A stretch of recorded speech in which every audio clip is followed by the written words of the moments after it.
Despite how Donald Trump is portrayed in the media, he's actually a very generous man. These are the acts of kindness that the media doesn't want you to see. December 1986. 29 years before he became president, Donald Trump stepped in to help Annabelle Hill, a Georgia widow facing the loss of her family farm. Seeing her struggle, Trump worked with other businessmen to help raise the necessary funds and prevent foreclosure. To mark the occasion, he invited Hill to Trump Tower, where they held a mortgage-burning ceremony to celebrate saving her farm. Everybody around the country found out about us, and because of that, a man from New York reached out to help financially to try to save the farm. He never asked for anything. He just said it really touched his heart when he saw it in the media. So he said because of that, he just really wanted to help. October 2013. Darnell Barton, a bus driver from Buffalo, New York, was driving his usual route when he noticed a distressed woman standing on the edge of a bridge overpass, appearing ready to jump. Barton stopped his bus, approached the woman, and gently coaxed her away from the ledge while offering words of reassurance. His heroic act was widely praised, and upon hearing the story, Donald Trump decided to reward Barton with a $10,000 gift as a gesture of appreciation for his bravery and compassion. November 2014. U.S. Marine Sergeant Andrew Tomarusi was arrested in Mexico after accidentally crossing the border with firearms in his vehicle. After spending 214 days in a Mexican prison, he was finally released. To help get him back on his feet, Trump donated $25,000, showing his appreciation for American service members. August 2016. Trump personally delivered supplies to flood victims in Louisiana, showing up with an 18-wheeler full of bottled water, diapers, and food. While Obama and Hillary Clinton stayed away, Trump walked through the devastated neighborhoods, personally handing out aid to struggling families. January 2017. The day before his first inauguration, Trump met Shane Bouvet, a campaign volunteer who had spent his last dollars to attend inaugural events. Moved by Bouvet's dedication, Trump gave him a personal check for $10,000 to help him and his father, who was battling cancer. September 2017. Trump and First Lady Melania Trump visited the NRG Center in Houston, Texas, meeting with and distributing food and supplies to the victims of Hurricane Harvey. They also traveled to Lake Charles to thank members of the Louisiana National Guard and the Cajun Navy for their rescue efforts during the floods. September 2017. Frank FX Giacchio, an 11-year-old from Virginia, wrote to Trump offering to mow the White House lawn. Trump invited him to do it in the Rose Garden, personally thanking him and even giving him words of encouragement about hard work. October 2017. When 9-year-old Elijah Davies sent $3 of his allowance to Trump, believing he could help with the national debt, Trump not only returned the money but sent him a personal thank you letter and an autographed picture. July 2019. President Trump welcomed the Special Olympics Team USA to the White House after their competition in Abu Dhabi. He individually congratulated the athletes, showing his appreciation for their achievements. A standout moment came when he spoke with Special Olympics athlete Jane Cameron, who shared personal stories about her parents who had passed away. Trump listened intently, engaging in a warm conversation with her. This heartfelt interaction showcased Trump's personal connection with everyday Americans.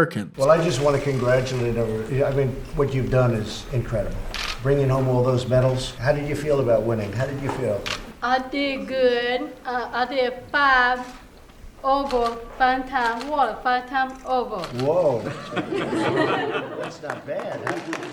I did four plays. Right. Very good. Thank you. Mr. President, Jane was telling us beforehand, we were waiting in the Roosevelt room, she was sharing that she was so excited that her dad and she both have the same color hair as you. Pretty proud of that. Yeah. I hope he has a beautiful head of hair. I bet he has better. That my dad called your head. He likes the hair. That's very interesting. I'm going to have to think about that. Thank you. Say hello to your dad, right? No, I'll tell you why. Go ahead. My dad died. Ooh. And my mom too. When did your dad die? Where's he home? That's too bad. Yeah. And my mom too. And you loved them both, right? Yes. That's good. And they're proud of you, you know? They're looking down right now, because you're in the Oval Office. This is the big stuff, right? You're in the Oval Office, and they're looking down on you, and they see gold, right? That's gold. Yes. That's really something, and they're very proud of you. right? Thank you. So, congratulations, Tom. February 2020. During his 2020 State of the Union address, Trump orchestrated a surprise reunion for Army spouse Amy Williams, who was in the audience with her 2 young children. Trump revealed that her husband, Sergeant First Class Townsend Williams, had just returned home from deployment. War places a heavy burden on our nation's extraordinary military families, especially spouses like Amy Williams from Fort Bragg, North Carolina. Amy works full-time and volunteers countless hours helping other military families. For the past 7 months, she has done it all while her husband, Sergeant First Class Townsend Williams, is in Afghanistan on his 4th deployment in the Middle East. Amy's kids haven't seen their father's face in many months. Amy, your family's sacrifice makes it possible for all of our families to live in safety and in peace, and we want to thank you. Thank you, Amy. But Amy, there is one more thing. Tonight we have a very special surprise. I am thrilled to inform you that your husband is back from deployment.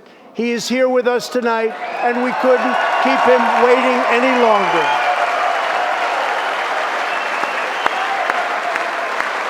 February 2020. At a rally in Phoenix, Arizona, Trump recognized Irvin Julian, a 100-year-old World War II veteran. They say he's a legitimate great hero of World War II. Irvin Julian. Irvin, thank you.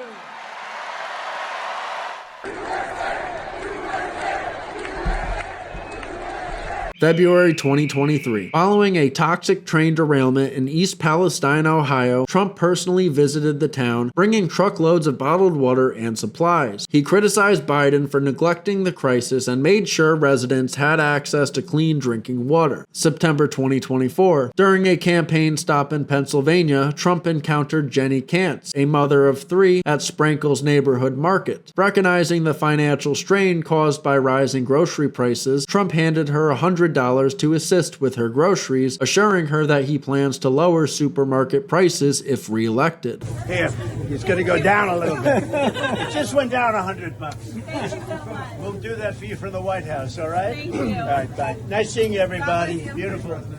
They're your kids? Yeah, they are. 3 boys. Perfecto. Perfecto. 3 for 3. Bye, everybody. July 2024. Following the tragic assassination attempt at his rally in Butler, Pennsylvania, Trump took immediate action to honor the victims. He helped raise over $2 million for those affected and personally reached out to the families. At the Republican National Convention days later, he paid tribute to Corey Competore, a firefighter killed in the attack, even kissing his helmet on stage. In October 2024, Trump returned to Butler for a rally at the same location, memorializing the victims and thanking those who risked their lives to protect him. At that same campaign rally, Trump had a poignant interaction with Malphine Fogel, the 95-year-old mother of Mark Fogel, an American teacher detained in Russia since 2021. Backstage, Miss Fogel pleaded with Trump to help secure her son's release, asking, "If you win, will you help get my son out?" Trump held her hand and assured her, "If I get in, Mark will get out." Just months after taking office, Trump delivered on that promise. His administration secured a prisoner exchange deal with Russia, leading to Mark Fogel's release. Upon his return to the U.S., Fogel met with Trump at the White House, where he publicly thanked him and called him a hero.